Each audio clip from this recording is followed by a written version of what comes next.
নমস্কার। নমস্কার। বলছি বৌদি, আপনি কি ফেসবুক ইউটিউব করেন নাকি? হ্যাঁ, ফেসবুক ইউটিউব করি। তা আমরা একটা মিট আপ করতে চলেছি। মিট আপ আবার কি? মিট আপ মানে কি, যে সবার সাথে মিট আর মঞ্চের উপরে বসানো হবে, ওরে বলে মিট আপ। ও তাই, হ্যাঁ। ঠিক আছে। আপনার বৌদি, আপনার ফলোয়ার্স কত? 5 লাখ। 5 লাখ।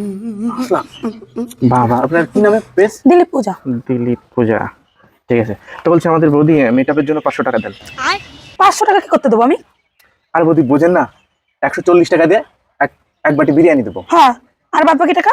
আর বাদ বাকি ওই 40 টাকা দিয়ে একটা টপি দেবো। হ্যাঁ। আর আর 20 টাকা দিয়ে একটা উত্তরণ দেবো। তাহলে তো 200 টাকা খরচা। 300 টাকাতে কি করবেন? 300 টাকা কি করবেন? 300 টাকা সবার সাথে হ্যান্ডশেক করবেন, ছবি তুলবেন, তারপরে আলাপ আলোচনা করবেন, তারপরে একটু ভিডিও করবেন, ওর জন্য 300 টাকা বেশি এক্সট্রা।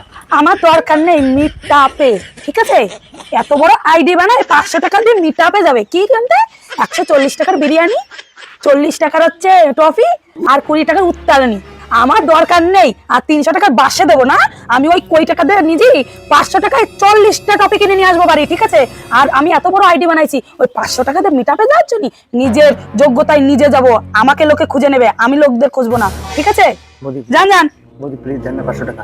কোনো 500 টাকা হবে না। ওদের নাম লেখা হয়ে গেছে, অন্য হবে না আমাদের অনুষ্ঠান। মানে কি বলতে চাচ্ছেন আপনি? ওদের নাম লেখা হয়ে গেছে, 500 টাকা না দিলে অনুষ্ঠান করতে পারবে না, গরিব মানুষ। আরে আমি যাবো না মিট আপে, কিসের জন্য 500 টাকা দেবো?